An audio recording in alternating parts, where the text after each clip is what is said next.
Hi, folks. Hello. Good evening, and thank you for joining us here. This is the Hingham Republican Town Committee's annual forum for town election candidates. My name is Eric Haskell. I'm the chairman of the Republican Town Committee here in Hingham, and I'm going to be moderating this forum here tonight, so thank you for joining us. While this is an event sponsored and organized by the Republican Town Committee, it is a nonpartisan event, and we welcome candidates and citizens of all stripes and beliefs to basically have a conversation. That's the idea of this event tonight, is an opportunity for candidates to introduce themselves to voters, voters to ask questions, and everybody to have a good conversation before the elections next month. Let me speak for a moment about format. We're going to invite candidates up to sit at the front table here, dependent or based on which office they're running for. We're going to begin with the contested offices, specifically selectmen and planning board first, and then we'll move into school committee and sewer commission, and then finally we'll invite up those candidates who are running for their office unopposed. Each candidate is going to be welcomed to the podium to give a 2-minute introduction of themselves. Each candidate for a given race is going to be invited to do that, and then we are going to open up the floor to questions from the audience. Each candidate is going to have 1 minute to respond to each question. Jerry Seelan, where's Jerry? Jerry's right here. He's going to be keeping a very tight eye on the time with his stopwatch, and we apologize for having to do that, but we have so many elections and so many candidates to get through tonight. We want to make sure that everybody has their fair chance to speak. So with that, I'd like to invite up to the table the 2 candidates for selectmen and the 2 candidates for planning board.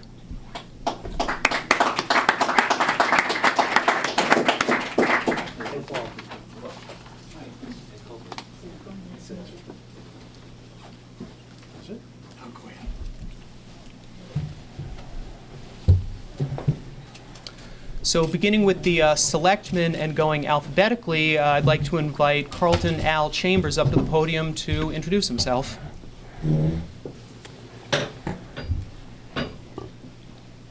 Good evening. My name is Al Chambers. I've been in town a good deal of my life, although I am not a native of the town. I've raised my children here, and as you'll hear everyone else here say, I love the town. It's a wonderful place. I am deeply honored to run for this position. It is a great trusteeship to assume. I take it with all seriousness, and I'm delighted to be able to do so against a worthy opponent like Paul Healy. Excuse me, I'm at the tail end of a cold, I hope. I guess if you had to define my position, you would say I am a fiscal conservative. The town has a great many things on its plate right now, and many of them we're going to continue to see other issues rise before us, and land in front of us with $3 million bills and $4 million bills. We are at a time when many people in Hingham are having a difficult time financially. I am greatly concerned for them, especially the older members of the town, seniors. And so I will be pushing for things that would be more the preservation of our assets, taking better care of what we have. I'm talking about our many parks and roads and things that have natural assets like our bathing beach and things like that. And that is about where I stand on the matter. I hope you'll consider my positions and give me thought at the polls.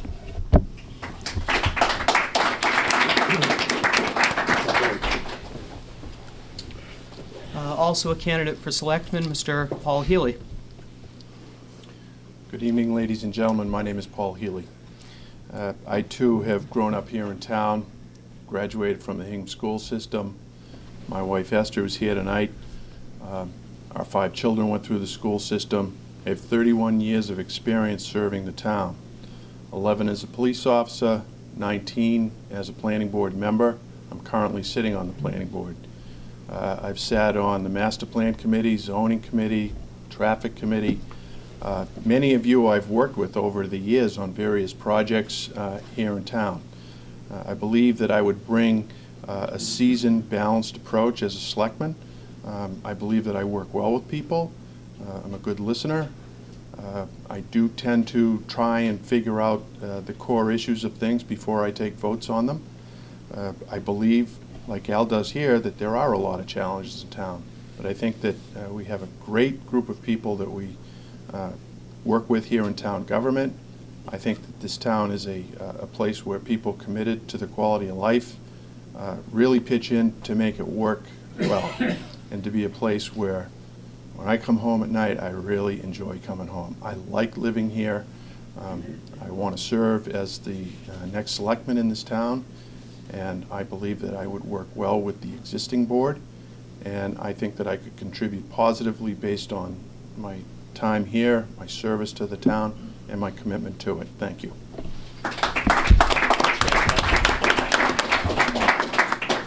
If any member of the audience has questions for the two candidates for selectmen, we'd like to invite you to the microphone now. Seeing no questions for the moment, let me ask the first question. Gentlemen, what do you see as the three most pressing challenges facing Hingham in the term that you're running for? Al, we'll begin with you. The absorption of current projects on the table. We will be anticipating an increase in taxes from the middle school project in another year and a half. And there are other things that have to be addressed following that. The other thing that I'm concerned about for our average taxpayers is we're sitting in a government that is up to its ears in debt, $16 billion in unfunded debts at the federal level, and that is followed in turn by a proposed 20% tax increase at the state level. We are at the bottom end of the ladder, where our federal government and our state government is having trouble funding programs that go on a daily basis. We are going to wind up having to face a lot of issues on our own. It is almost embarrassing that we have to face these issues 350 years into our history. Paul? I believe that it's important for the town leadership to maintain the AAA bond rating that we have worked so hard to attain. I'm fully committed to doing that. I believe that we have an excellent town government. The people here are second to none in terms of their commitment and ability to do that. I believe that there are opportunities to lessen the tax burden up in South Hingham with the Bristol property, the South Hingham Industrial Park. I think that represents a very positive opportunity to reduce the tax burden on the residential taxpayer. I believe it's important to keep the high level of quality we enjoy in the police and fire and in the school system. I think that attracts people to this town and it keeps them in this town. And as a selectman, that would be something that I would be committed to doing. Questions from the audience? Jerry Salen. What's your position on the potential purchase of the water company? And let me repeat that question just for the microphone. The question was, what are the candidates' position on the potential purchase of the water company? Go ahead, Paul. Take it first. Okay. Thanks, Al. Jerry, I think that's a big issue that's still in the process of being studied. Just coincidentally, I took a tour of the water company plant this week, happened to speak to Mr. Walsh. I found the discussion very informative. This is a complex subject. There's issues with respect to growth. whether existing resources that we have concerning the water we use are adequate. This isn't something that should be decided rashly, and I think that the decision that the town makes not only affects Hingham, but it also affects Hull, since the water company serves. I think that there would have to be a thorough understanding of what the cost would be, the acquisition costs, the maintenance issues, whether there could be any additional improvements added to sustain redevelopment in the industrial park in South Hingham. Those are all questions, I think, that are being investigated by the water committee that's been formed, and I think that they're heading in the right direction. They're going to provide us with those answers, and when the time comes, it'll be vetted, like most issues are in this town, and town meeting will be able to make an informed decision.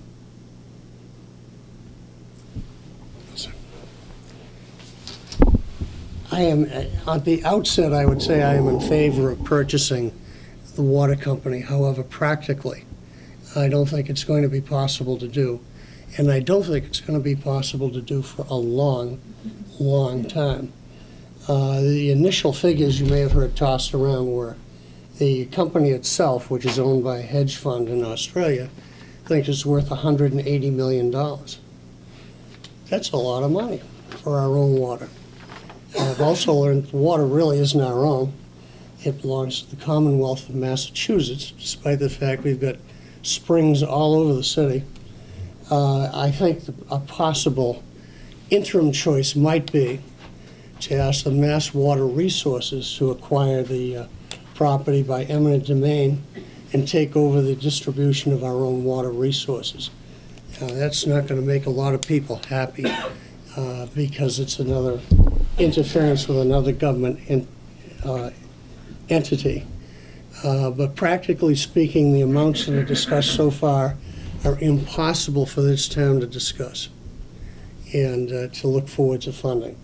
So I think we should table that, do the study, table it, and let's wait and see what happens. Thank you. Any other questions?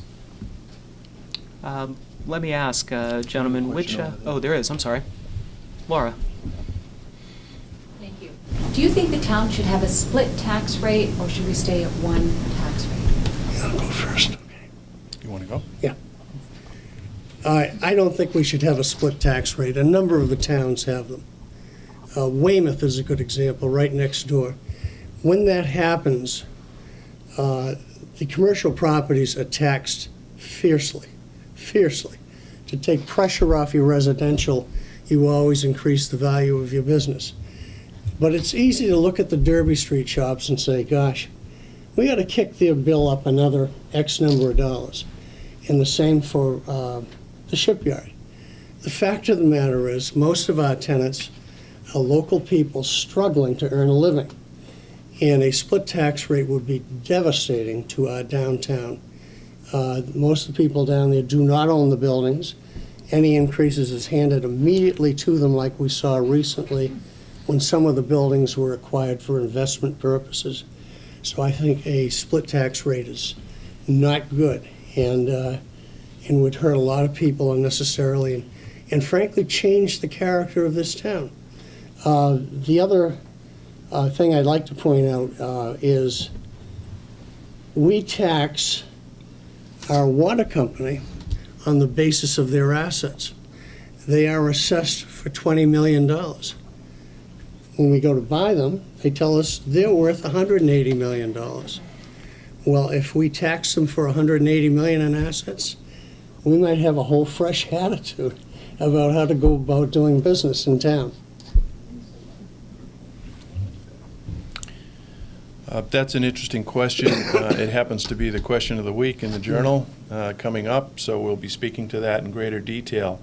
But I'd have to say that I do believe that the South Hingham corridor of Derby Street presents opportunities for us with respect to future business growth. And whether it's through exaction or a split rate, I think we should be very careful before we chill the inclination of commercial developers to come in and develop that property to its fullest extent. At the bottom of all this is a tax relief for the residential taxpayer. Having a split tax rate with vacant properties does no one any good. This is something that's, I think, got to be studied, and I don't mean to suggest that simply studying it and putting it away is the thing to do, but before we start breaking up the tax rate, we want to make sure that if that's the course that the town in its wisdom elects to take, that we're not driving businesses out, like Al's saying. We want to preserve the vitality of the square. The shipyard is certainly something that we want to cultivate and grow. That's an exciting new development. Derby Shops is a successful project. These are opportunities that we want to encourage, not discourage. I have to stop. We have time for perhaps one more question for the selectmen candidates. Sir. How do you feel, both of you, about town managers versus town administrators? I guess both can work. Do you have any feeling about changing to town manager? The question was the candidate's position on town managers versus town administrators. Go ahead. Take it away. I think the town is perfectly well served the way it is, without change. And I like our town manager. I share Al's sentiments with respect to the fact I do like Ted Alexiadis very much. And I also think that the role of town administrator is one that works well in this town. I have, by observation, seen Mr. Alexiadis work very effectively with the three-member board. The open meeting law is preserved. There's a respect for the existing boards in town. He's a good liaison and a good communicator. I don't mean to personalize the position through him, but it's his conduct that I look at. Ultimately, I believe, though, that the Board of Selectmen, the person that you're electing as selectman, is going to be held accountable for the way this town is run. And that, I believe, is something that requires strong people in that position. Not a town manager, not a town administrator. It's the selectman. To both of our candidates for selectmen, Carlton, Al Chambers, and Paul Healy, thank you for joining us.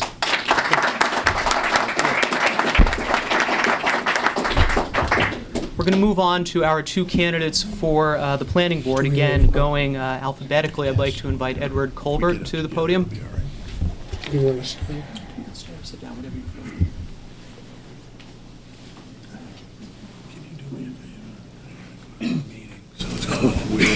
Hi, everyone. I'm Ed Colbert. I'm running for planning board, and I hope you'll consider voting for me. Many of you may not know who I am because I'm not in elective office, nor have I ever been in elective office in Hingham. But I am a resident of Hingham for the past 12 years. I'm married with 2 children, one of whom is in the high school, the other in the middle school. We love the town. We have had nothing but great experiences here. And I am running primarily to contribute what I feel are my experiences and skills to the town government at the planning board level. I am an attorney in private practice. I'm at a law firm in Boston. I serve on my management committee. I've been in private practice now for 15 years. Prior to that, I was an assistant attorney general for the Commonwealth of Massachusetts, where I defended primarily state agencies and state employees for a number of years over a number of different issues and topics. I am running for, thank you, I'm running primarily on a platform, if you will, of having an open mind toward all proposals that go before the planning board, those being private development as well as developments for purposes that are important to the town. My last experience with town with the town of Hingham, serving the town of Hingham, was I was on the DPW building committee for, believe it or not, 9 years. We developed the project, the DPW project in the Carlson Fields. It was quite an enduring experience, but one that I enjoyed very much and got to know a lot of people in town and the various committees and agencies that run our town. Thank you very much.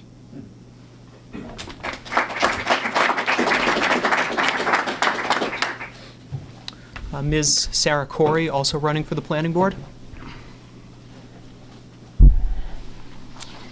Good evening. My name's Sarah Corey. Like everyone else has said up here, I love living in Hingham. I love the center, the harbor, the wonderful places to walk, and as a planning board member, I work hard to preserve and protect what is unique to Hingham. I'm also grateful to those who have worked so hard to make this town what it is. I'm hoping for your support for re-election because I enjoy being involved. I love the challenges, the people I've met, but I still have lots to do.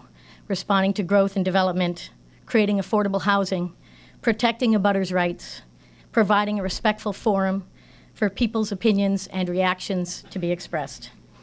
I think my role in the last 15 years in the planning board sort of speaks for itself. My votes have been fairly consistent. I try my best to listen to the concerns of the people who are affected by the projects. They're the ones who most understand the impacts the project is going to have on the drainage, on the traffic, and allowing them to have that opportunity to speak and to have their concerns be expressed and reasoned with is a very important part of the job that I've done in the last 15 years. I've lived in Hingham for 20 years. I'm the mother of 3 children. My husband and I are both teachers. I live in an old Cape that's been in my husband's family since 1785. I grew up in a small town where my parents were involved in town government. From the very beginning of time, I attended town meeting in the balcony of the town where I grew up in North Central Mass and watched my parents present various proposals in front of town meeting. But my parents taught me, most importantly, that we're stewards of the land, and that outlook has really helped me frame my own understanding of land use planning. So I hope you'll consider supporting me in my bid to continue my work as a planning board member. Thank you.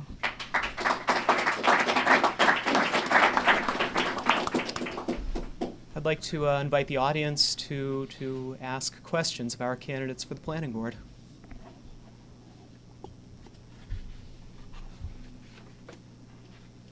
Bashful audience. Well, I'll ask the same question that I asked the selectman candidate. What do each of you see as the 3 most pressing challenges that you will have to deal with in office? I'll go first this time. To me, the most pressing issues are probably, how to deal with the increasing development in the town, how to continue to make Hingham Square the vibrant shopping area that it is, and how to deal with the traffic issues, the water issues that come along with development. Those are my 3. Okay. Mine would be trying to create a more deliberate process by which we consider proposals and get them approved. And when I say deliberate, I mean while a reasoned process, one that goes more quickly. I think we at times see projects stalled that should be either up or down or conditioned more quickly. I think that my second priority would be to maintain what I believe one of Hingham's greatest assets is, which is its open space and its conservation land. I think that's very important to always have that in mind. And my third would be to meet the needs of the town. So if our needs are if our needs are that we need to grow our tax base, then we need to figure out how to do that in a way that doesn't stall development, increases commercial development if need be, while also following our master plan, which I think is a very good one. Yes, Heather Headland. Do you mind stepping to the microphone? Sorry, sure. As a former Housing Authority Board member, just curious if you have any comments on how you think state laws, such specifically as 40B, affects the town, and if you would do any tweaking to it, or what changes you think might be useful for him. I've actually had quite a bit of experience with 40B law on both sides of it, having represented, believe it or not, HAC back in my day as an Assistant Attorney General, and also being on the side of private development proposals that were put forth that wanted to build 40B housing and have successfully built 40B housing. It's a tough issue, having seen it from both sides. I do think that in some ways the law took too much away from the towns in terms of the ability to control what should and what should not be reviewed by various town agents, the Zoning Board of Appeals and the planning boards and the Conservation Commission and what have you. I think there's been some pullback a little bit, but maybe not enough, is my own view. I do favor more town control, by and large, over those types of developments, because I think that they can still get done, frankly. I do believe they can still get done, even if the various towns, who all go through the same thing, or similar things, even if those towns that are under the 10% cap had more control. The Planning Board serves only an advisory role to the Zoning Board of Appeals when it comes to 40Bs. Currently, I think as we speak right now, the Zoning Board of Appeals is hearing a 40B development on Main Street, 20 units, which I think is going to be a very difficult proposal for the town. If I could rewrite the 40B law, because I do think that the town needs some more affordable housing, I would want those units of affordable housing to be permitted near transportation areas. So, the project that the town itself is pushing forth with on off of Beale Street, I think, despite the fact that I am an abutter to that project, I think it's a very good location. But a 40B proposal in the middle of Main Street seems a difficult one. So, I think certainly the town, I would love for the town to have more say in setbacks and in density. It's 4 times, 40B law allows for 4 times more density than the town of Hingham allows. That changes a neighborhood. And when your setbacks don't exist, that really impacts abutters. And I think for me, as a planning board member, one of my major concerns is abutter concerns, and making sure that their needs and wishes are being listened to and respected. Yes, in the back.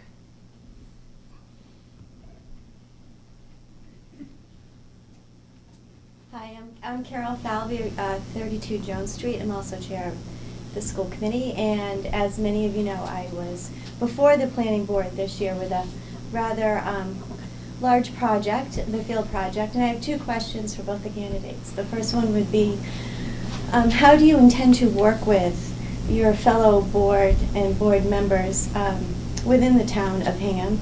As you know, we like to all work together and treat each other fairly and with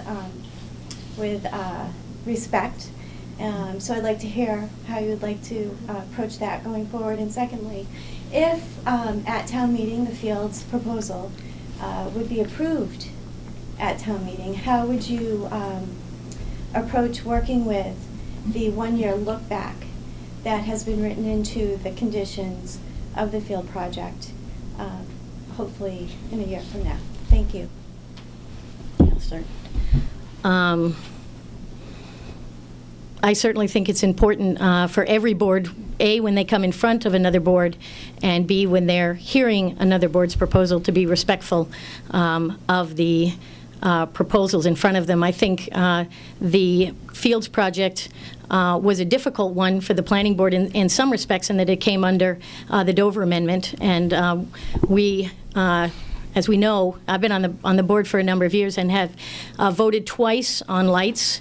Once, the planning board made a recommendation to the zoning board that the change of the bylaw and the height of lights would not be in the best interest of the neighbors at the high school. The second vote that I took was on the fields at Ward Street, where I supported the lights at that location because of the neighboring properties. There weren't a lot of impacts on the abutters, and I felt it was a good location for lights in the town of Hingham. Understanding that a turf field and a lit field is a beneficial thing to our athletes. So for me, I think the hardest part of it was the use policy, which allows for the lights to be used 6 nights a week and 7 days a week. And I thought that that was onerous on the neighbors, and that maybe a project that would limit that use to 5 nights a week and give the neighbors a break 2 nights a week would be reasonable. And then a look back to see how it did affect the neighbors, and then potentially increase it at that time. And I think that that would be my approach in dealing with the 1-year look back, is to see how the neighbors are affected by the project, what it means for them in their lifestyle, how it's changed their life. And, oftentimes I've found in my time, I think we all do, have felt this way about the train. It wasn't as onerous as we thought it would be. And that was the approach I took with the lights, too. Maybe we should start a little smaller and then increase it as people responded and were able to accept that difference in their neighborhood. I have very brief answers to both questions, Carol. One, I think your first question was, how would you work with other towns? With great respect for their opinions and their expertise. I, several years ago, attended a town meeting where the moderator, Tom O'Donnell, had to reprimand people for their statements, and I found that very distasteful. I will never act in a manner that would be disrespectful to any other member of any board or any resident or any abutter, period. I serve on boards. I volunteer on things. I know how hard it is to volunteer for something, to commit to something, to try to help other people, and then have people criticize you in an unfair manner or be disrespectful. I find that very distasteful, and I hope you can trust me that I would never behave that way. On the project in particular, I was walking from the high school to the what's that referred to, the back parking lot? Recently, the far lot. Recently, after a rainstorm that was not, I did not consider significant, and it was atrocious. It's embarrassing, frankly, that our fields are in such deplorable condition over there. As I said earlier, I was on that DPW committee, and we got we had a hard time getting our fields approved, and a large part of that was, in my estimation, in my view, in my experience, a large part of that had to do with abutters who didn't favor putting the fields there. They actually sued me after we approved, and others, after we approved those fields. One of the abutters, who we eliminated a field for at basically her request, once the project was put in, sold her home for significant dollars, which was very frustrating after we had given up a field. So yes, I respect abutters, but I think we have to put the greater good of the town ahead of everything else when we're going to determine what these projects, when they're necessary, as this one is, are approved. Please join me in thanking our candidates for Planning Board.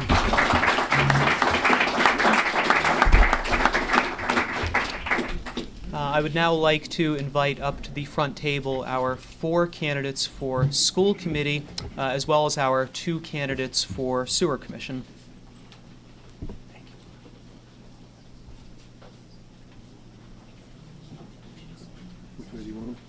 Let's do the School Committee closer to the podium.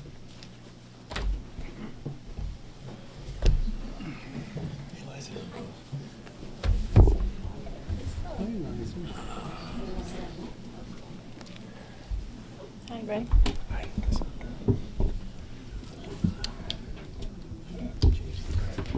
Again, going alphabetically among the candidates for School Committee, let's first welcome Benjamin Burnham to the podium.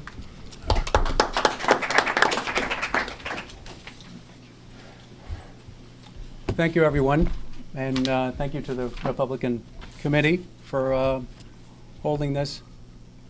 My name is Ben Burnham. I'll just give you a brief background. I got a bachelor's of science degree in finance and a concentration in computer science. I went into those, I did some work in a financial management firm in Boston for several years, and then my wife and I came to Hingham. And I fell in love, like everybody else here. I fell in love with Hingham. I left financial services to explore my passion, which is I am now in residential construction. Most of my work is here in Hingham, and I've met some wonderful people over the years. I am humbled by the commitment of the various committees and the boards here in town and how much time they put towards Hingham. And that's what I want to do. I'm ready to contribute. And that's why I'm running for School Committee. I am a fiscal conservative. Thank you. But the children are first. They are our future. I believe we need to provide for whatever they need. We have some very difficult topics coming up over the next several years, all of them need to be fully vetted. I have 2 ears and 1 mouth. I listen first, and we have discussion. We listen to both sides. I hope for your vote for School Committee. Thank you.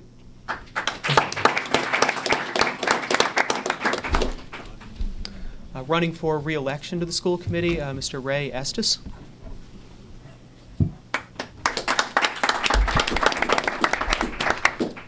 Thanks to the Hingham Republican Committee, and my apologies for my voice this evening, for sponsoring this event and providing an opportunity to speak directly to Hingham citizens about the issues that are most important to them. I'm running for re-election to the School Committee because I want to continue important work that my colleagues and I have begun for the benefit of Hingham's children. I joined the School Committee while we were still facing the effects of the Great Recession.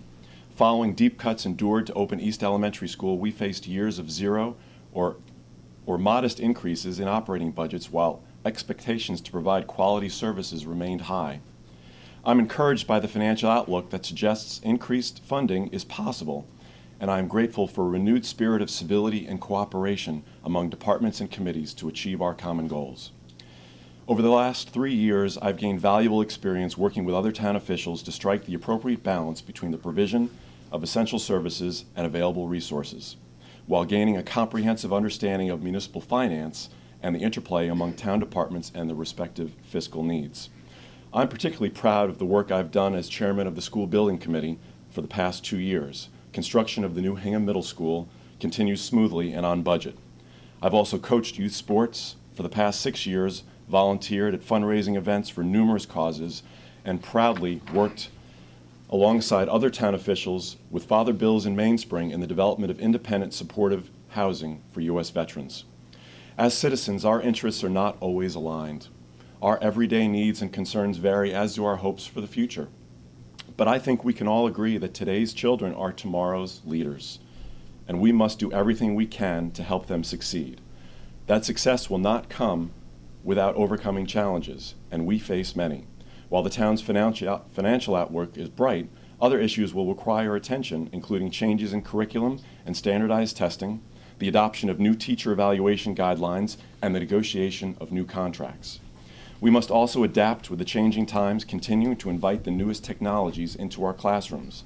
And to do so, we must commit to invest in education in the near term and long term. Addressing these matters will require a thoughtful, creative public servant with the experience and measured approach to do what is hard and achieve what is great for our children, and I ask for your support on April 30th.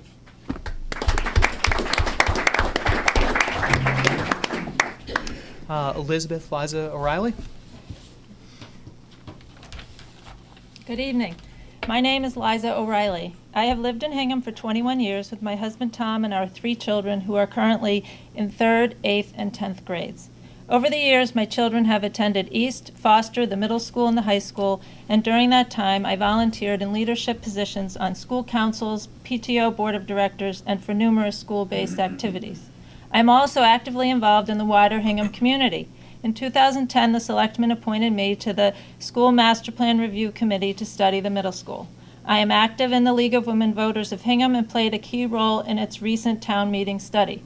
I am also an overseer at the South Shore Conservatory. I grew up in Princeton, New Jersey, and graduated from Carnegie Mellon University. I worked in sports marketing for 20 years, including 14 at Reebok. Hingham schools currently offer students the opportunity to achieve an outstanding education. The building projects are almost complete, and now our focus must shift to providing students the tools and experiences to thrive in the 21st century, while at the same time remaining mindful of taxpayers' money and making decisions with operational transparency. I want to focus on 3 primary areas to improve our system. First, the middle school, where a new building represents exciting teaching opportunities and a new principal will lead the effort. Second, technology. We live in an increasingly technological world and need to teach students accordingly. I propose creating a technology subcommittee to leverage what exists, address long-term plans, and prepare for state-mandated changes in standardized testing. Finally, making sure that the high school continues to deliver a well-rounded, challenging education to its increasing number of students. As your elected school committee member, I will focus on educational excellence and innovation, practical financial planning, and respect for the town meeting process and the taxpayer. I ask for your vote and support on April 30th. Thank you. And our 4th candidate for re-election, Mr. Andy Shafter.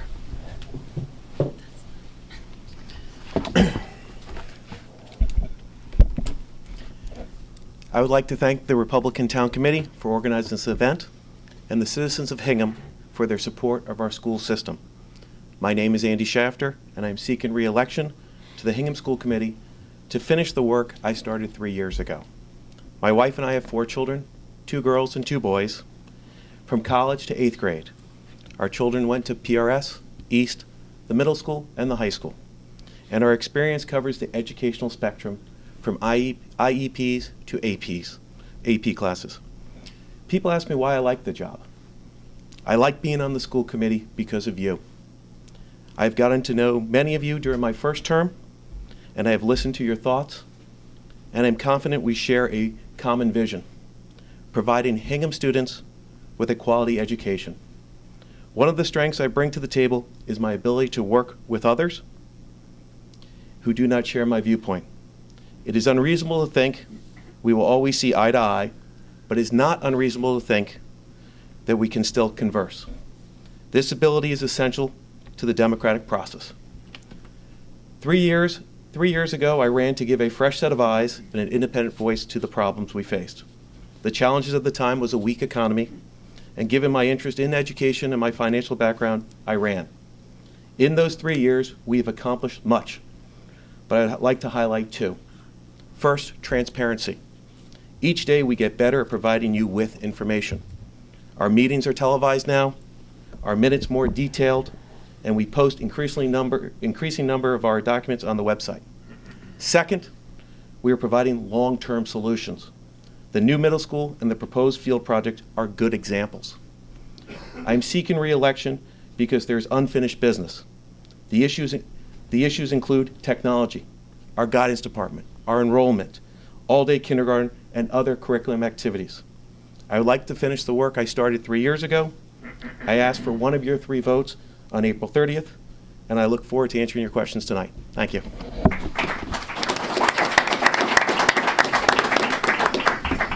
Thank you. We welcome questions for the 4 candidates for school committee. Yes.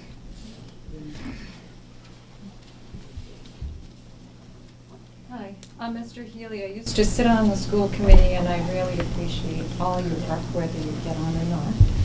This was a question that used to torment me constantly when I was on the committee. Great. And I'm so sorry to log this out. But how would you define a want versus a need? And I know that's a tough question, and so just an insight into how you think. Let's begin with Mr. Estes and go down the row here.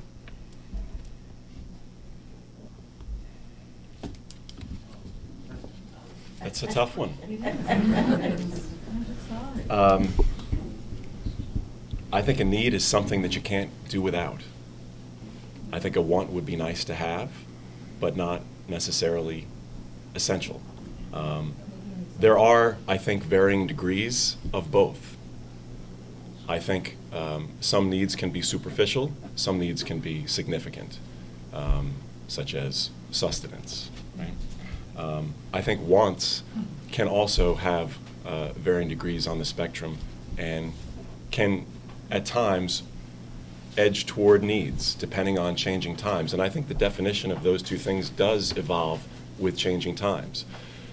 2 of my fellow candidates have mentioned technology tonight. I think I mentioned it as well.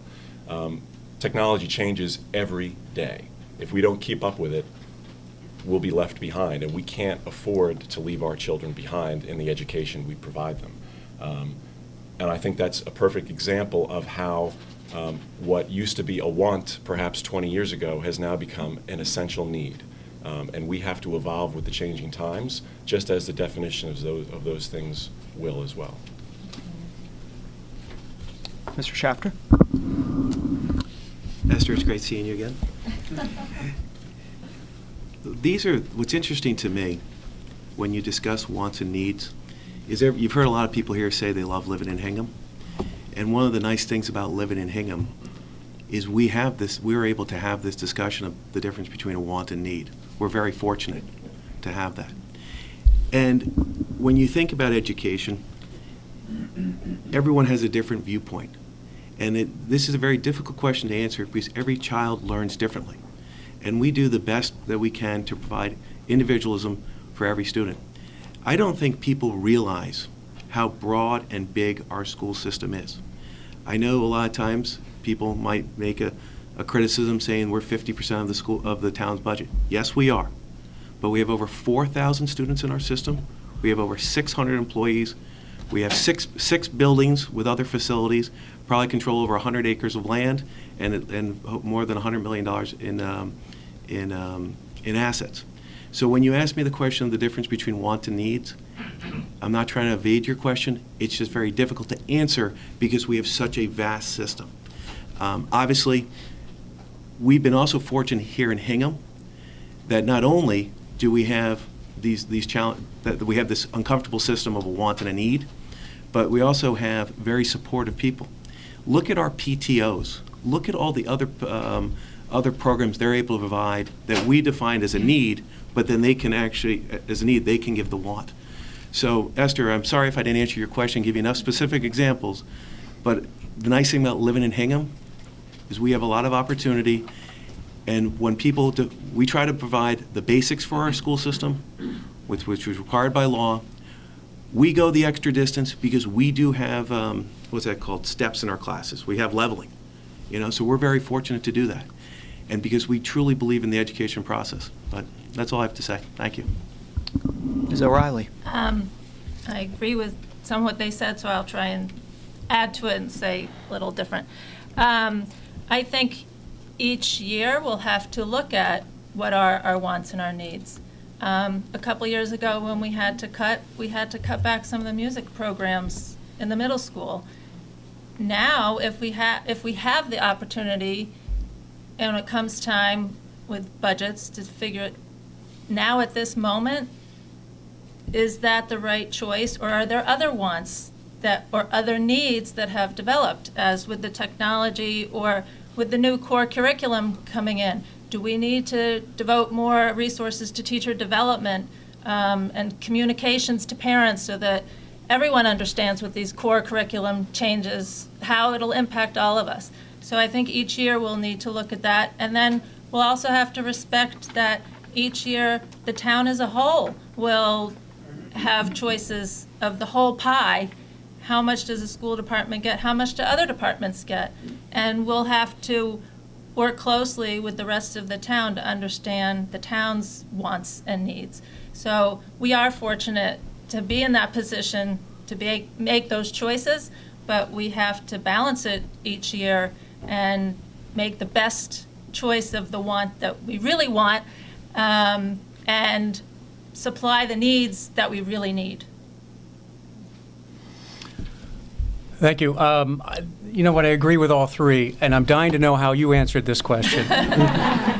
This is a difficult question to answer. It's nearly impossible to generalize until you have the debate. The debate would determine what is a want and what is a need. Not until you've heard all sides could you determine if it's a want versus a need. It is a matter of opinion. I can't say much more other than that. Questions for our candidates for school committee? Yes, sir.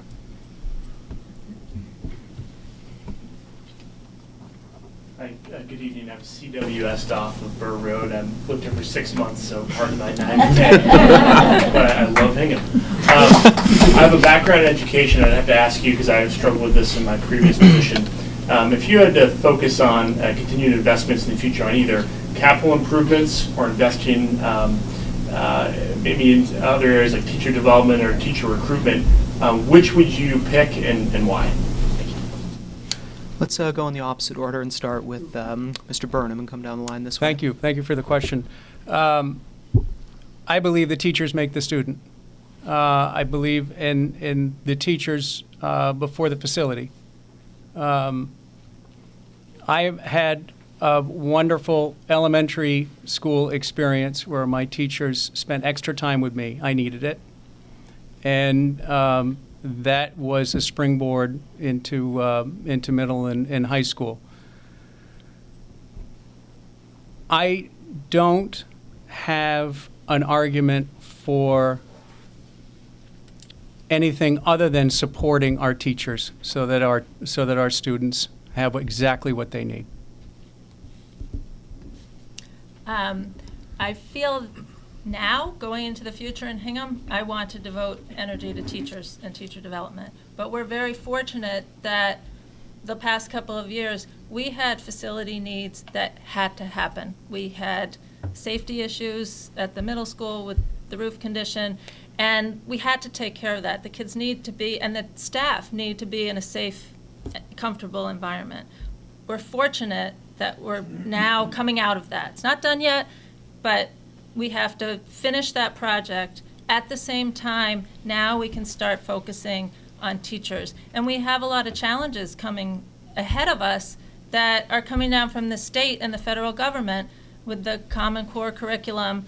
And so we have to start managing that. And that's going to take a lot of attention of teacher development, as I had said before.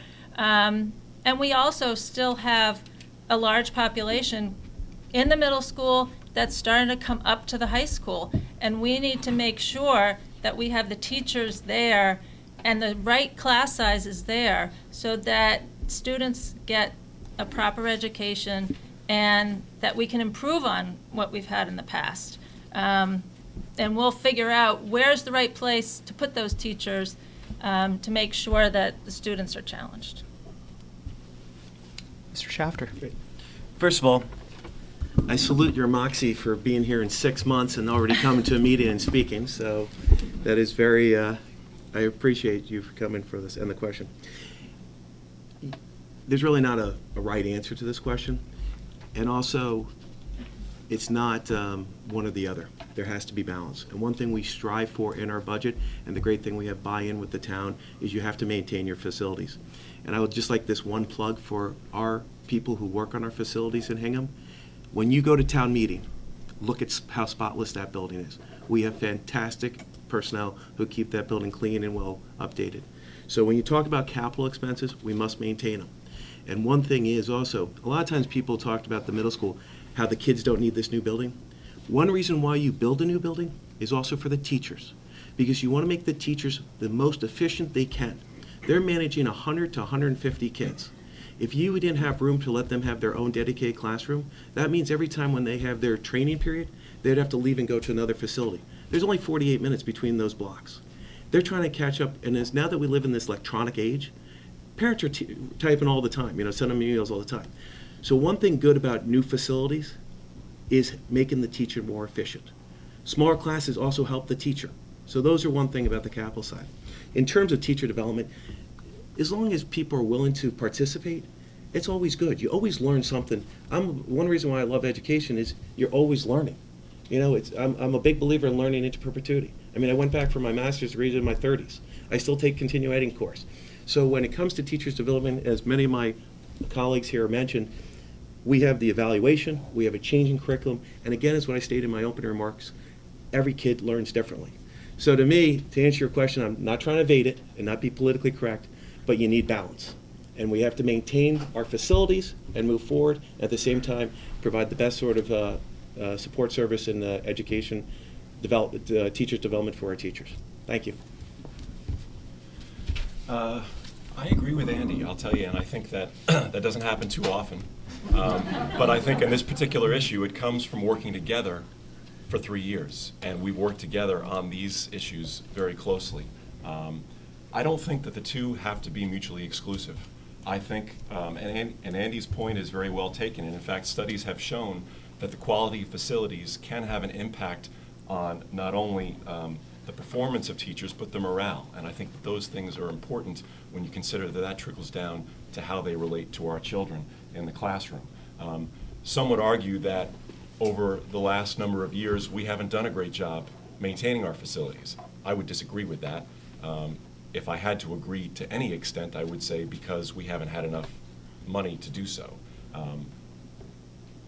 I do think that after we finish the middle school project and we successfully pass and build the Fields project, our facilities will be in great shape.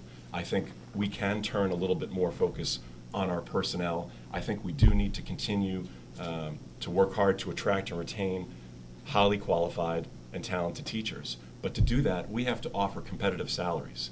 And we don't always do that. We're often below the middle or lower in terms of salaries as compared with our benchmark communities. And that's a very important thing. We're losing teachers every year because they're going off for other opportunities. We have to make sure that those teachers stay here, particularly the highly talented ones. So I think we can focus on both, maintaining our facilities, addressing capital improvements as they come over time, but also centering a focus on our personnel, attracting and retaining teachers in order to provide the quality services that we need to. Yes. Can I ask the question from here? I think I Certainly. heard. I have a question for all the school committee people. Could you discuss the core curriculum that you've referred to a couple of times tonight, and how does it improve on the curriculum that we already have in Hingham? Is there a need to completely revamp our curriculum? I always thought it was pretty good. And the question was to discuss the core curriculum and how it improves or changes the existing curriculum. Let's begin at this end. And Sure. Specifically, it's the Common Core standards that we are adopting, and it's actually not a choice that we adopt them. They're mandated that we adopt them. And they will be coming in over the next year or so. They will particularly impact our math classes.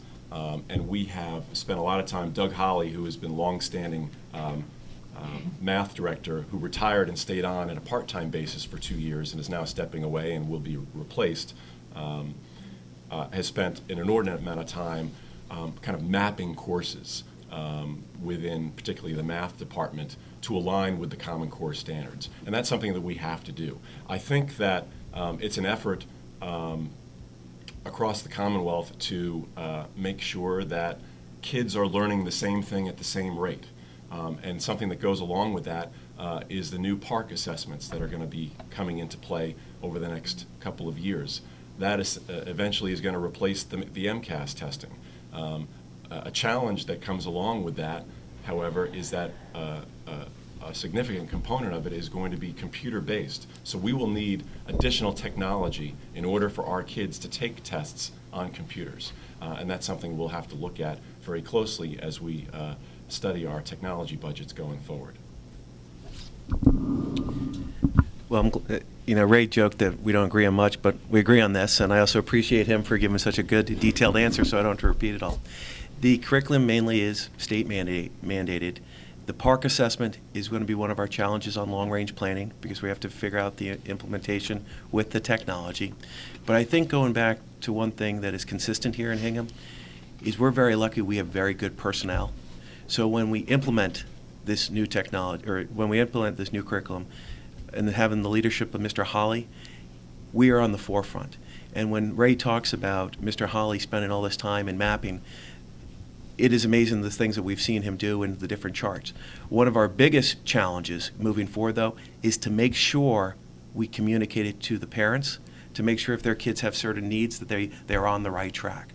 But that's just a matter of, understand the whole thing and get it implemented. But in terms of the core curriculum, a lot of it's mandated. Hopefully it's all for the good. But the good thing in Hingham here is we have very good administrators, very good leaders of all our departments, and our kids are going to be well off in the future to come. Yes, as they mentioned, it's state mandated. It actually came from the federal government and offered the states had the opportunity to participate in it, to raise the standards of what they're going to be teaching the kids so we can be competitive in the global environment and, keep our nation competitive as well. And so Massachusetts opted in, and the state is getting funding. Much of that funding will go to towns that need it more than Hingham, but the mandates are being adapted. And it'll be a challenge, but it'll also relate to math, but it'll also create more problem-solving opportunities for kids to learn and interdiscipline with combining subjects together to solve problems. It's going to be a change. And one of our challenges, not only developing the teachers, not only because the standardized tests have to be taken on a computer, many challenges, we're going to have to explain to the parents what this means. Because we're going to need the parents to understand it and be comfortable with it so they can support their kids. And that's going to be a challenge. And so we need everybody on the team to know that this is the right way for our town, for our state, for our nation to be moving ahead so that we can stay competitive in a global environment. And so that's one of the things I'd like to look at when we're implementing this core curriculum, that everybody understands what it means and that we communicate clearly, effectively, use the website, use whatever tools we need to make sure that we're in this together and everybody's going to do the best they can and that the students do the best they can. Because when these new standardized tests come, first time out, they might not do as well as they had on the old one. We need to make sure people understand that's okay. You're still smart. You're going to do well with your life. And you're going to get into that great college. So that's going to be one of our challenges besides the teaching and all of that. And I hope I can help with that and make everybody feel confident in their success with it. Liza's right about the parents, because I'm one of those. And my daughter brings home her math, and it's no longer the new math. I think we're into the third or fourth generation of new math. And she's right about reaching out to the students' parents. They need to know why this is important, so that they can also have the same skills to help their kids at home with homework. I would like to touch on the PARCC assessment just a little bit. I think that could be a great opportunity for Hingham. because of the technology. I would like to see more technology used, and we could leverage what we're going to need to spend on this infrastructure and expand our technology courses. That's important for math and sciences and our the basic building blocks of education. I think we have time for one more question. Yes, sir. I am just concerned a bit about language teaching, and not really close enough to the schools to know, but I remember when I was learning languages, trying to in high school and college, we studied the language as a subject, we didn't learn how to use it. And I'm wondering now, is there enough oral stuff in the high school that kids develop a speaking ability? Because to me, it's more important to be able to talk to people than to read a paper, if you want to oversimplify that. And I get the impression that they still don't do a lot of talking and listening, but I don't know that. Could you comment on how it is done now in the Hingham schools? Let's begin with Mr. Burnham. I can't tell you how it's done. My daughter is in elementary school. I don't have much experience in that regard. I have a daughter in high school, and they do speak in class, and that's part of the focus. It's not just out of the book. And there's also have language labs, so they can listen to the language on the earphones, and they get tested on their comprehension and interaction on the language lab. Fortunately, the new middle school will also have a language lab, and so the students will be more exposed to that much earlier. I'd like to add that, I think it'd be great, have a want or a need that the Chinese language program at the high school could be offered every year to start Chinese 1. Right now we have, because of budget cutbacks, we have to offer it, every other year.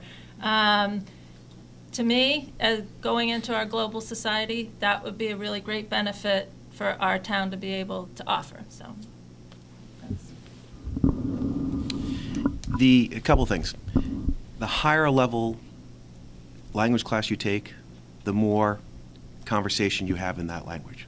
And I believe once you get to like the AP level at the high school, your entire class is basically fluent in that language. One disadvantage that Americans have compared to our European neighbors is that we're surrounded by the Pacific and the Atlantic, so you don't get to use the language as much. If you lived in France and you got on the Eurorail and went to the neighboring country, you get to use other languages more. So one thing that is very good about the Hingham public school system is we have a vibrant community of clubs, and it's not uncommon for certain clubs to go overseas. And Liza mentioned the Chinese program. They are going to China next year. They've gone before. They go basically every 2 years. So those kind of experiences continue to develop our students.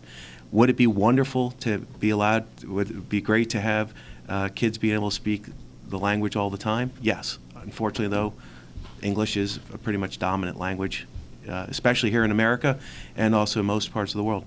In terms of providing our kids with the best possible situation, we did, as one of the capital improvements over the last few years, we did upgrade our language lab. And so we do feel that being able to listen to the language, speak it, work in the language lab is very important. So I hope I answered your question, but basically to answer your question directly, the higher level you are, the more language you speak. And what we provide our children is we have a language lab, and we also provide opportunities to take trips overseas. So if you survive the discouraging early years, then you blossom. Very good point. Well, the benefit of being on the school committee together is you have the opportunity to learn about things like the new language lab software that we did put into the high school last year. And that's a great improvement to the facility. And as Liza pointed out, we will have tremendous technology opportunities in the new middle school, and I look forward to rolling that out to folks next year. Languages are now a given, right? Our kids start taking language in this town in kindergarten, in fact. I think that it's no longer a choice, it's a necessity, particularly in our global economy, that kids learn a language.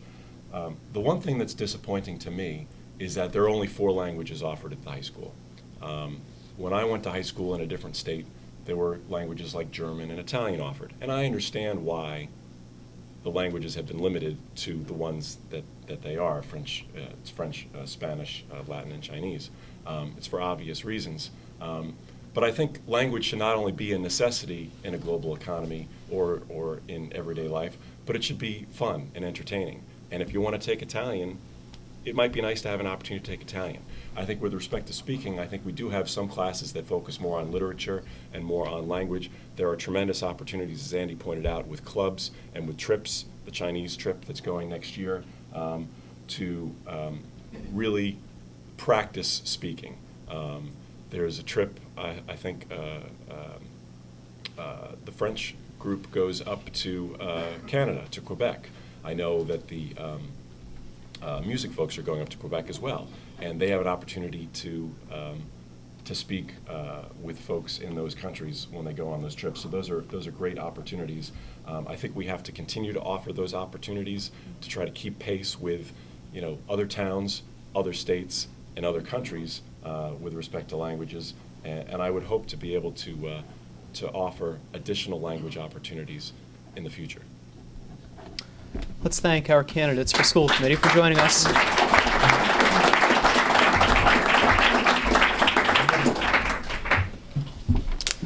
Our next race is for sewer commission, and I'd like to invite a candidate for re-election, Edvin Demko, to introduce himself at the podium.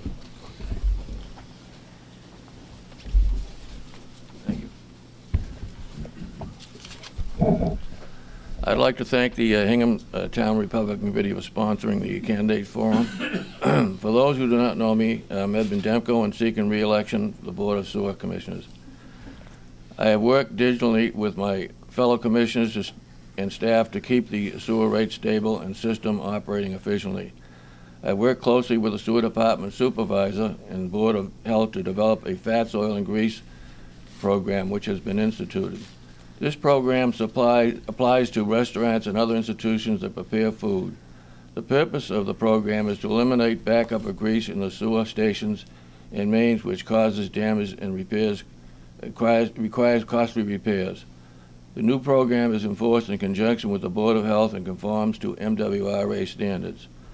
I remain the Governor's representative to the Hingham on the MWRA Advisory Board. I was a member of the commission which was the point department initiated in the town effort regarding development of the South Hingham Industrial Office Park and the initial completed Bone and Muscle Center. This privately constructed infrastructure will be of enormous value to Hingham as it completes the other requirements for the new sewer district. To apply for increased commercial development, which will enable low impact, high value development, increased permit fee and property tax revenue, and local job growth.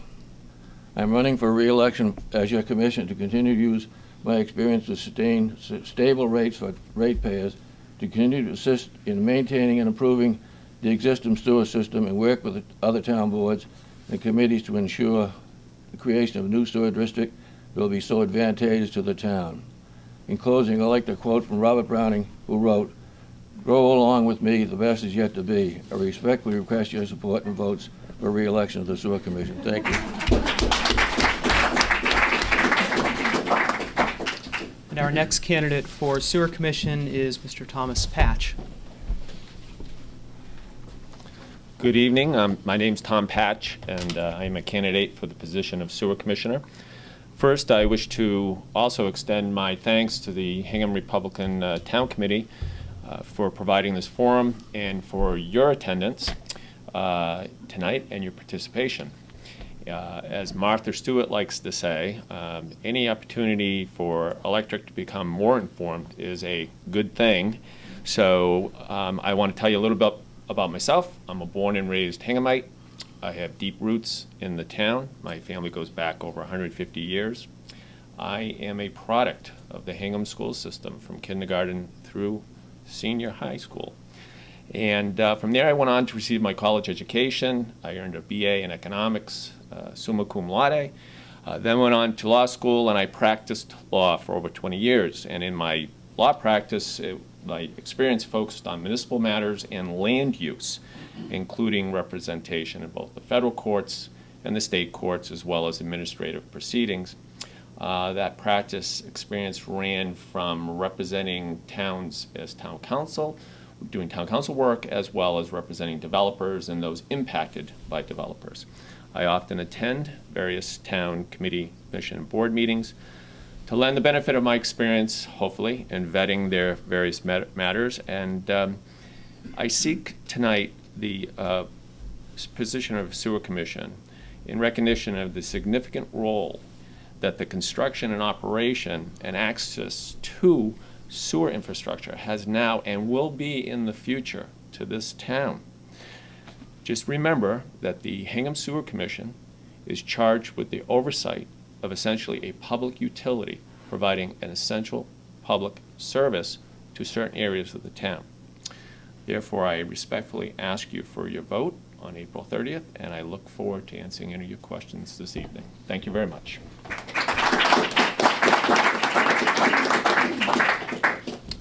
Questions for our candidates for Sewer Commission? Yes, Jerry Seelan.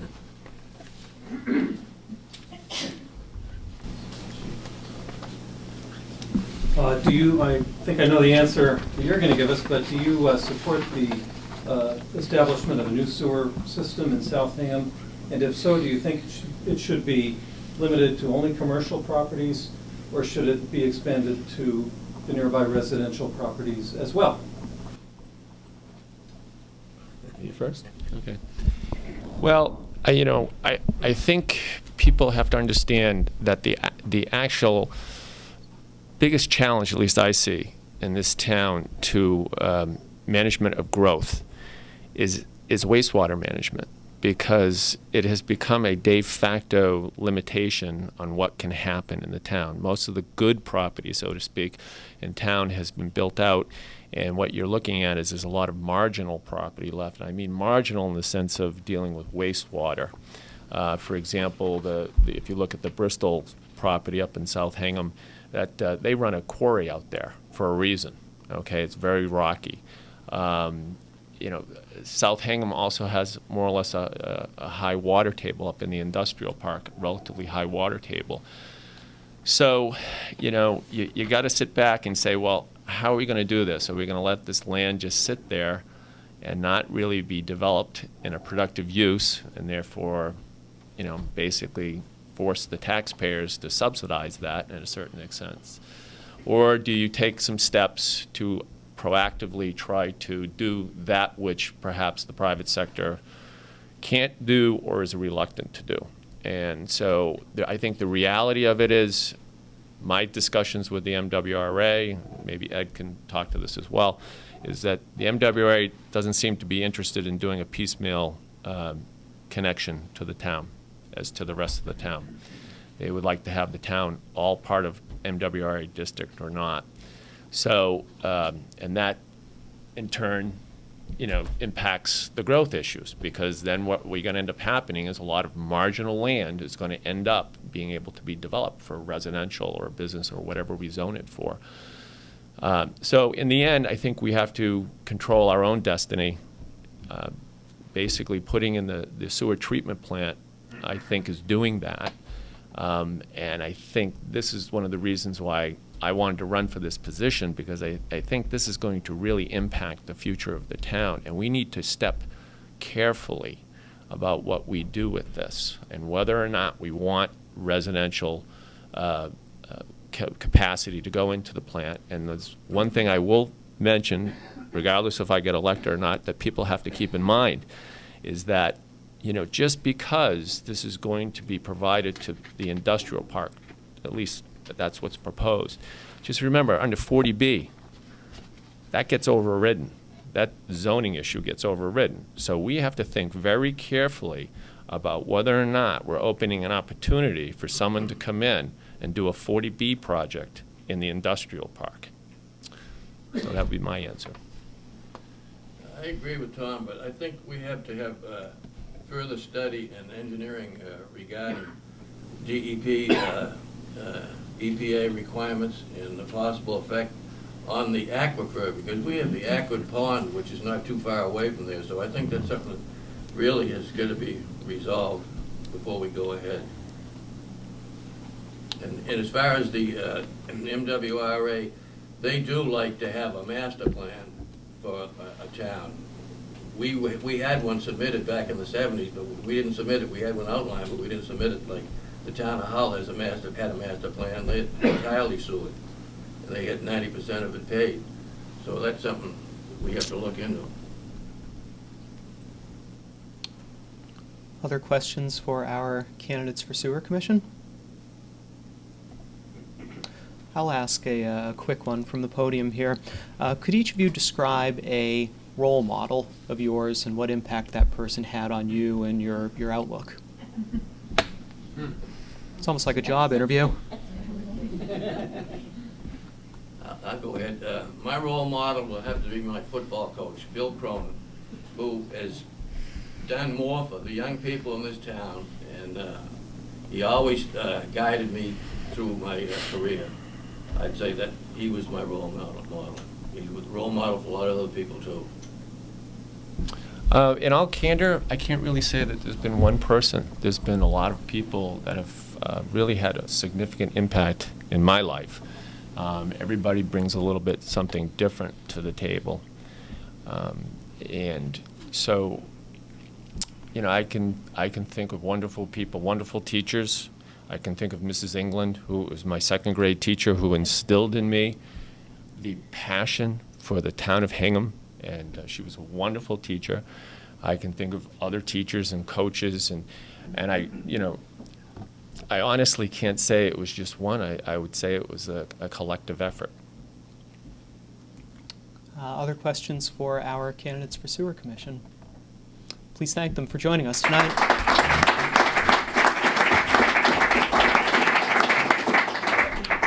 I would now like to invite all of the remaining candidates, all of whom should be running unopposed for their offices, to the front table.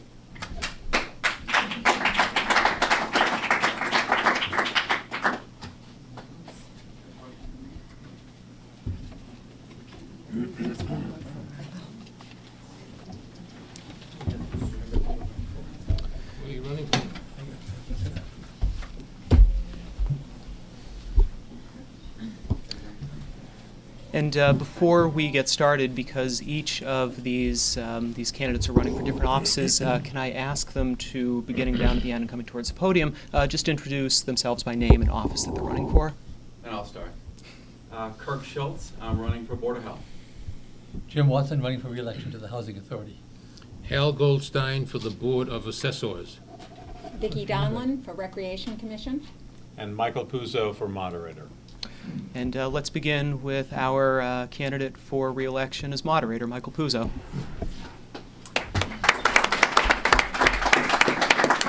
Thank you, Eric, and thanks to all of you for coming out tonight. I'll speak briefly.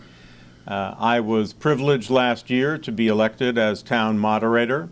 I got my baptism by fire, as some of you may recall, because, of course, the election intervened. We had 2 nights of town meeting, the election on the intervening Saturday, and I felt as if I were the quarterback going in with the game safely in hand, and I got to do mop-up duty. The position, obviously, is integral to the commitment that this community has to open town meeting. I had the opportunity to speak to what for me is a critical topic in our town, which I think is a common denominator for what makes so many of us stand up here and say, we love the town, we want to be part of the town, we're ready to commit our volunteer time to the town. And it's essentially under the rubric of civic engagement.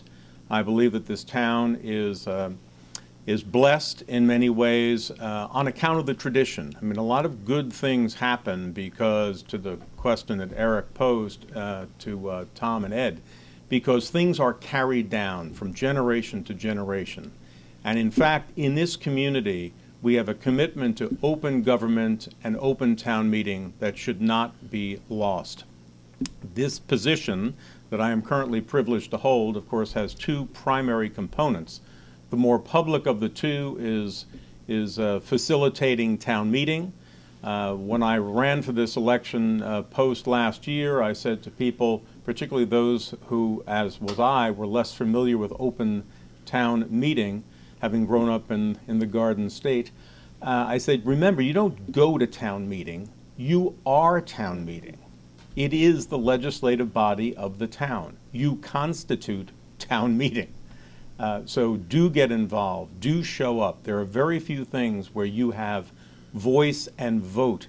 We're talking about state mandated education, provisions of federal law imposed on local communities. The fact is, in this town, you can show up. And if you want a new middle school or you don't want a new middle school, you have voice, you have vote. The other thing in the brief time remaining is the appointive power, the responsibility that is shared with the selectmen to appoint good citizens like the folks in this room and elsewhere who are ready to serve the town in important and essential ways. It's a critical position. I'm privileged to hold it, and I would look forward to being re-elected in this next round.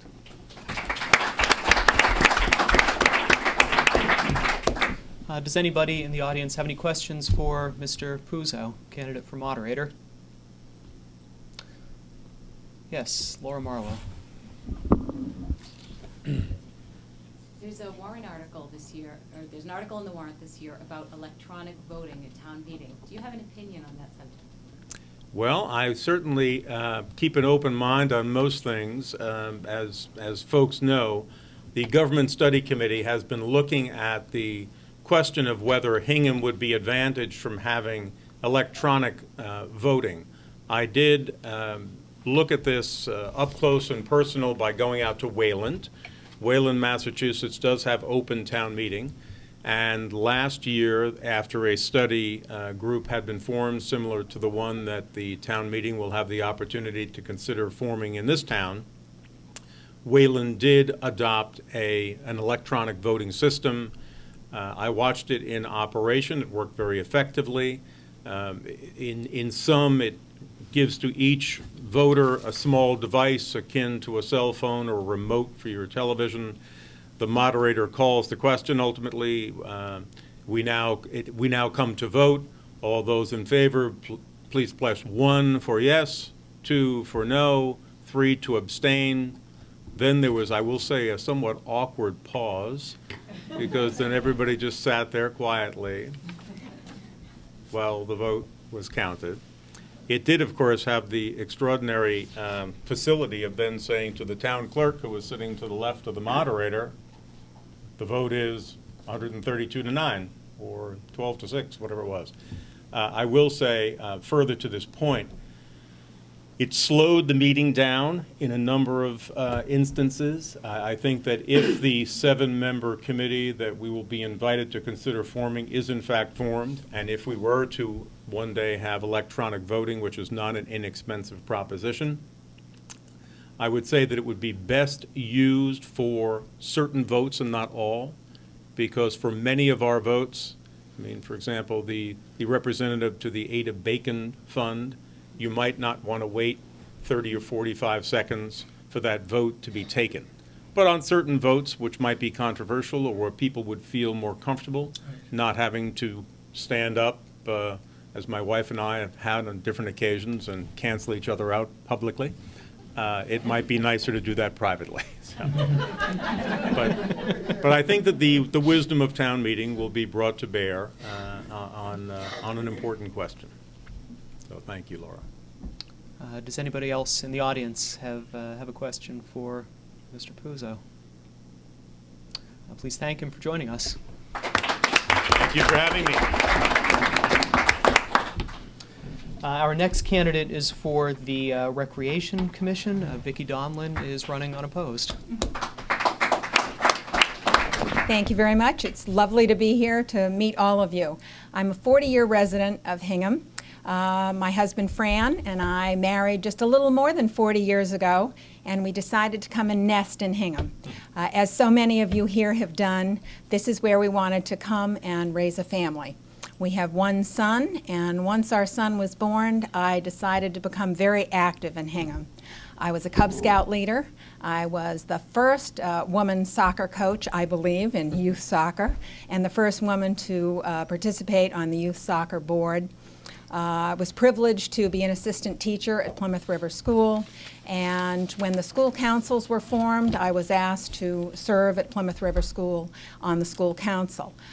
Later on, I was very honored to be selected by Tom O'Donnell to serve on your advisory committee, and I learned a lot about the town, as you can imagine, serving on that committee. Meetings went till pretty much 1 o'clock in the morning on a regular basis. So for those of you who know about town government, people work very hard in this town, and I was honored to be part of that. I'm running for Recreation Commission because I love physical fitness. Recreation in this town is important for adults, for our children, and for everybody. And it's the one area of town government that actually runs very much like a business. I've been in business my entire life. I bring a lot of organizational skills and business skills, and I think I can really help this department in the town of Hingham.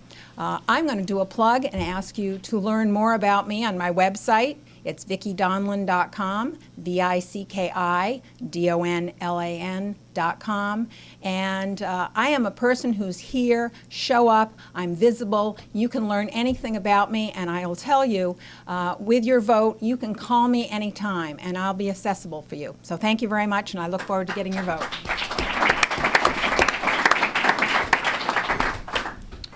Does any member of the audience have a question for Ms. Donlan for Recreation Commission?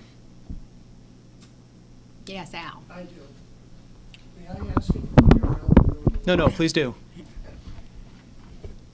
For those of you who don't know Vicki Donlan, she is one heck of a business executive, founder of a group called the Women's Business Network. You've probably seen her on television and business journals. She's got a heck of a run. We're lucky to have her as a candidate. By the way, Vicki, I predict you will sweep your office. Thank you. What I wanted to ask you specifically about was the management of the fields within the town, where we have fields owned by the selectmen, fields owned by the schools. Do you think this should be addressed as a management issue? I do. do. The question, for the microphone, the question Thank was whether the management of fields in town by various boards should be addressed as a management issue. I do. Obviously, it's something that really needs to be looked at, mostly from a budget standpoint. I'm just learning how the fields are being maintained in the town, and as everybody in this audience knows, there are a variety of fields. They're under a variety of different town bodies, and my interest in that would be, are we making use of our budget for the maintenance of these fields the best way possible? And that's something that obviously needs to be looked at. And as I work in this office with those in other parts of the town, I think it really needs to be looked at. Certainly we can't make decisions without knowing what the money is. It may be that it's being managed very nicely right now and we're getting the best bang for the buck. But it really is all about money and the best use of our funds. So I would certainly want to take a look at that from the Recreation Commission. Thank you for the question. Let's thank, I'm sorry, there's Mr. Estes. Please. Thanks, Ms. Donlan. Some have suggested, and actually you mentioned tonight, that the Recreation Commission operates much like a business in this town. If that's the case, I've heard a number of folks suggest over time that perhaps we don't need an elected Recreation Commission, that Mark Thorell, as director of the Recreation Department, does a terrific job, and that should be a department under the town administrator. How do you feel about that? That's an interesting question. I have not heard that. I know that for many years the Recreation Commission has had issues in the past. Right now the Recreation Commission has everything from the 4th of July race, as you know, to the camps and the programs. I have to say, in the 40 years that I've lived here, I don't think there's a child in this town and an adult that hasn't in one way or other benefited by the Recreation Commission, whether it's being a camp counselor. And so when I talk about it running as a business, there are just so many different parts to that I think it benefits Mark, who is doing a fabulous job, to have a board that can help and provide feedback in all of the areas that are really important to the Recreation Commission. So, you know, I really do think that there is so much more that the Recreation Commission can do for the variety of the recreational facilities we have in the town. Thank you. Thank you, Ms. Donlin, for joining us. Thank you. Our next candidate is for the Board of Assessors, Mr. Harold Goldstein.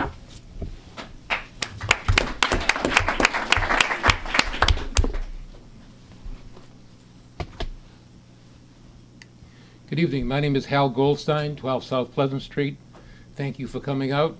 Thank you for the Republican Town Committee for setting up this meeting. I really appreciate it. My background, Avis and I have lived in Hingham for about 30 years. She has taught in East School and South School for 32 years. Retired. There are probably some people in this room. I can look at one right now. Her husband's running for selectman, who had my wife as a kindergarten teacher. When she found out I was here, she rushed over and said hello to my wife. She didn't care about me. She wanted to talk about my wife. We also share a deep affection for this town. My wife has done great stuff, and I've tried to follow in her footsteps. I'd like to acknowledge Mr. Greg Hall, who's had 29 years, 27 as the Board of Assessors, and also Mr. Tyberski, who had 17 and decided not to run this year. I have a Bachelor's of Science in Economics and Accounting, MBA with a finance concentration. Professional experience, long-term in investment banking and corporate finance, real estate and investment. I've also tried to follow my wife's footsteps by being in various boards. Right now, with the guy with the red shirt, I'm the treasurer of HCAM, which is the Hingham Community Access and TV. Hingham Public Library, you're sitting in the building that 12 years ago I was the chair of, that we incorporated this building, which was the town hall, into part of the library, one of the most important buildings in the entire town. I was the former president of the Hingham Cemetery Corp, and now a board member and on the Board of Finance. Capital Outlay Committee, previous chair. Traffic Study Committee, thanks to all the selectmen. And I was a wheelman or driver for the Hingham Elder Services. And I got some funny stories, but I don't have enough time to tell them. The date of election is April 30th. I'm requesting your vote on Election Day. I assure you, if elected, I will serve you diligently. I wrote this before I found out Mr. Tyberski decided not to run. And I will try to be effective with a goal of always being fair and compassionate. Thank you for your consideration, for your vote. And finally, my wife and I wish all of you in this room both a happy Passover and a happy Easter. Thank you.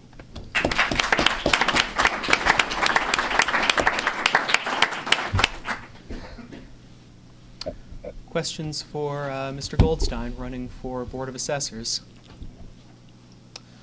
If there are none, as it's getting late in the evening, we will go straight to our next candidate for Housing Authority, Mr. James Watson.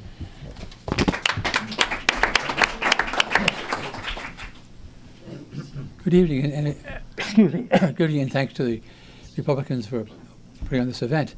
I'm Jim Watson. I've lived in Hingham since the day before Christmas in '72, which led to some very hurried shopping, and have been on the Conservation Commission, on the Fair Housing Committee, and the Housing Partnership, and then the last few years on the Housing Authority.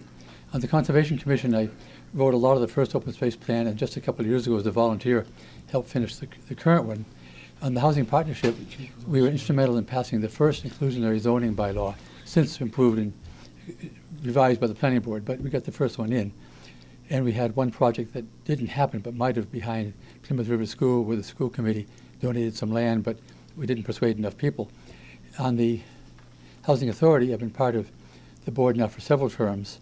Our main activity is maintaining what we have and trying to expand it.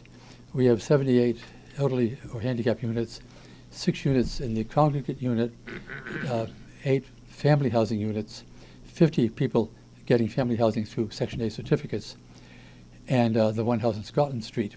That serves altogether, obviously, just a little over 100 people in a town of 20,000. As an example of the continuing needs, our waiting list for the family housing is over 10 years and has been closed, and the waiting list for the certificates is the same and has been closed. Public housing isn't the only answer, but it's a partial answer, and we're trying to make a little more with our resources. We have some land on Beale Street, behind the 100 Beale Street building, where there's a troubled kids program, educational residential program. We have land behind there, and we're exploring doing some family housing there. That's really the bulk of it. Oh, and on the authority, I serve on this Community Preservation Committee, and we've had some exciting times lately with taking advice that we probably shouldn't have asked for. But at any rate, there's, Hingham has a considerable need for affordable housing, and in many cases it becomes very contentious, as with some of the 40B projects, even though it accomplishes something. And I would just like your support to continue working on these issues, and thank you.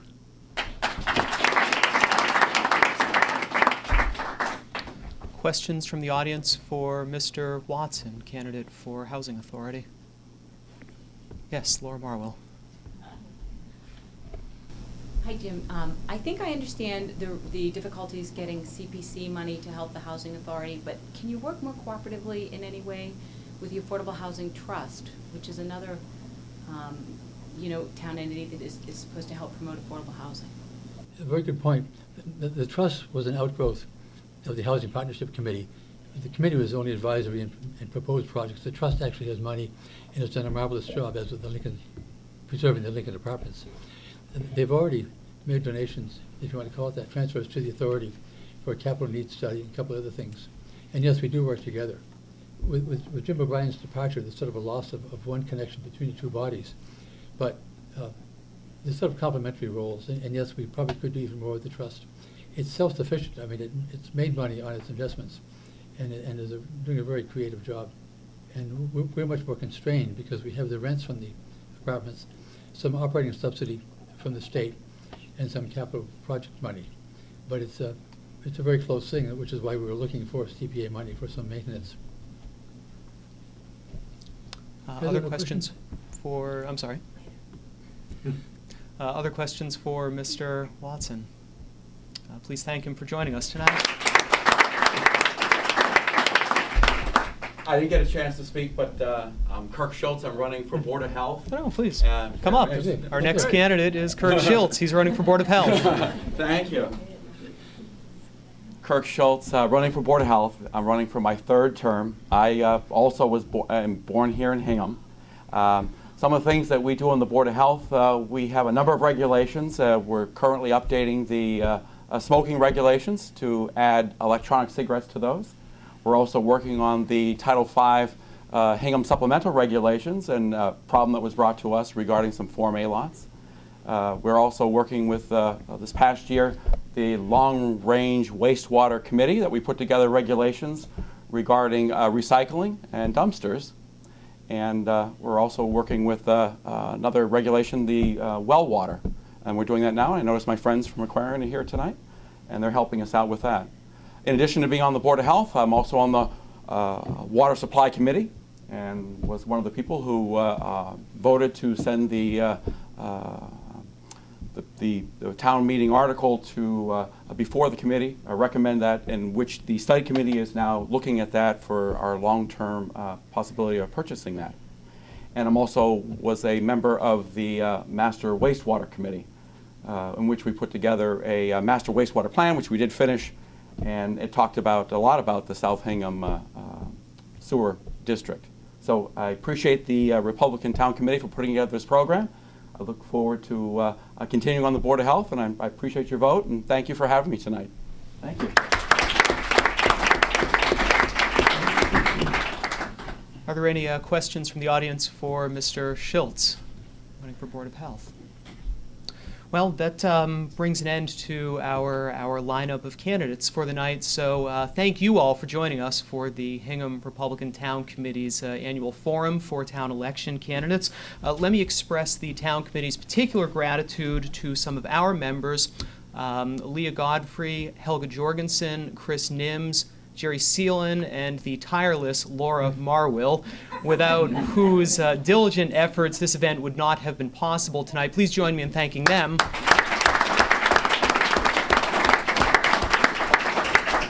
The town election this year is on April 30th. It's a Tuesday. It coincides with the United States Senate primary. Don't forget to vote. Thank you all for being here. Thank you.